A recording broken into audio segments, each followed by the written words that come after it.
Hello, my name is Scotia and welcome back to Storytime with Scotia. It is so lovely to see you again. I hope today has been full of adventure and fun, or maybe it's been a nice relaxed day, and both are perfectly fine. I'm excited to be with you today because we have a new book from my new author friends. This is Michelle Wanasundera's and Nicole Wade's Ella and Star. So it's got a little bit of a light on it because it's all shiny and beautiful on the front, but I'm really excited to read this book with you and talk about and explore some of the themes and the things it talks about. So if you're snuggled down and tucked in and ready to go, let's read together. This is Ella and Star.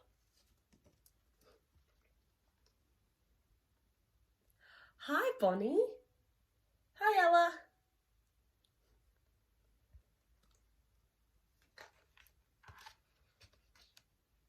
Oh, and there's a place for you to put your name. This book belongs to Scotia. Okay.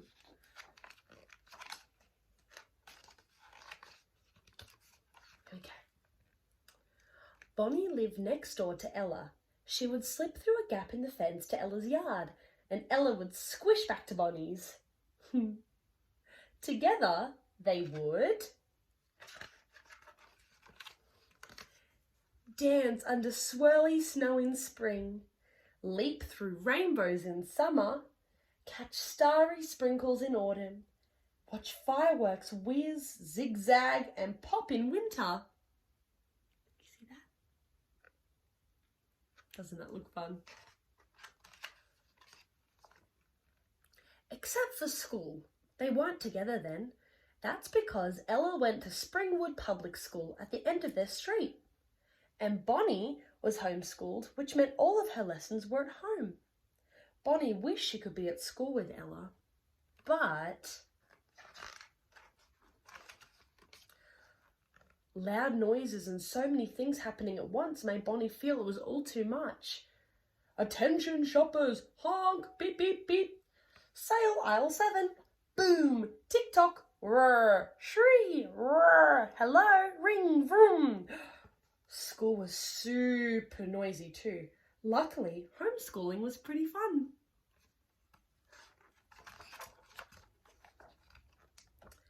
And Bonny saw Ella on weekends, holidays, and after school. Ella understood Bonny more than anyone. Ella thought Bonny was the sweetest, cleverest friend she'd ever had. Then Ella moved away.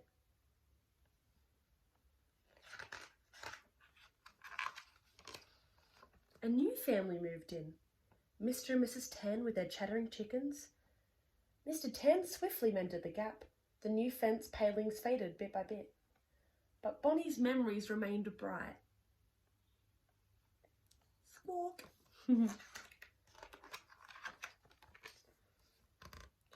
One day that seemed to stretch on and on. Bonny heard a thump. What was that? Shouted Dad. Wow, it's a real star, Dad, squealed Bonny. Will you be my friend, Star? Bonny asked.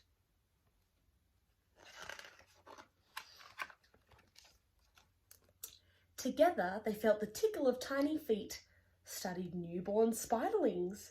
They rescued friends fallen in and found foamy eggs. Do you know who those foamy eggs belong to? That's right, a frog. Dusk came around fast. One by one, Star's tips began to light up until, Bonny, time for bed, called Mum. Bonny looked at Star.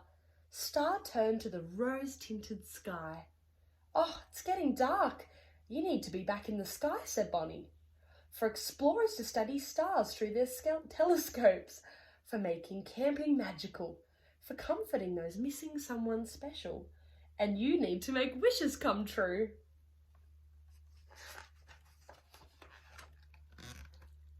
That night, a star shone brighter than ever.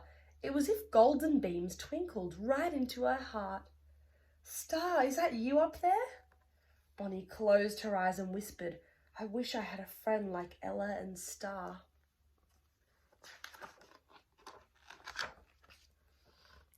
The next morning, Bonny's heart felt fluttery and full of hope. Bonny, Mum called, we've got a surprise for you. Don't be worried, Bonny. It's a good surprise. Keep your eyes closed. Can you hear the noises? It says scritch, scritch, scratch, scratch. Something warm and wet nudged Bonny's arm. Something long and licky stuck to Bonny's face. Something soft and velvety wriggled into her hands. Do you know what it is? She's perfect, cried Bonny. She's a bit extra special, said Mum. She's a therapy dog, said Dad. What's a therapy dog? Asked Bonny. A therapy dog helps children feel calmer at school, explained Mum. You mean maybe I can try school again? Asked Bonny. You sure can. She's a new friend for you to take wherever you like, said Mum.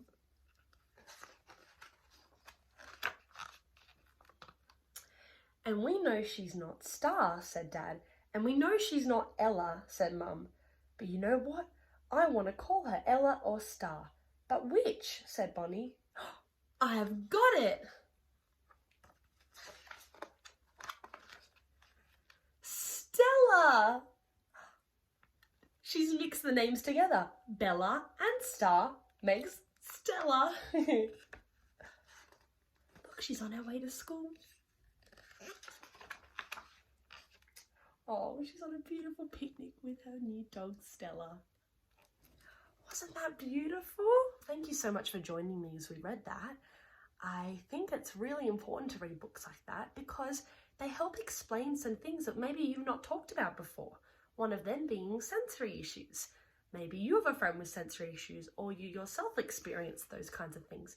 But if not, I might be able to help explain it to you in the most simple way I can manage. Basically, we have 5 things called senses. Can you put up 5 fingers? Good job. One of them is touch. One is taste, so tasting food with your mouth. One is hearing. One is sight. And one is smell. Smelling the world around you. And sometimes for some people, these 5 senses can become very overwhelming. I know lots of people who have sensory issues, one of them being my close friends, and sometimes if there's too much chatter and too much noise in our friend group, she might take a minute and walk away from the group for a bit, and that's okay because we all know that it just means that she's feeling a bit overwhelmed. So we might quiet down a little bit, and when she feels ready, she'll come back to the group, and that's just the way it works. And it's really wonderful to see someone like Ella experiencing the same things, especially when Bonny and Star have to go. It can be hard losing the things that we require and we lean on the most for support. But then she got a therapy dog. Have you ever seen a therapy dog?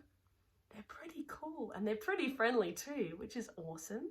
But some of our friends use these therapy dogs to give them comfort and help them navigate the crazy world around us. So thank you so much for joining me on that. If you have any questions at all, you can write them in the description box and I will do my best to answer, but I don't have any sensory issues myself, so I might not be the most amazing person to answer, but I'll give it my best shot. Anyway, thank you so much for Michelle and Nicole for giving us this beautiful book.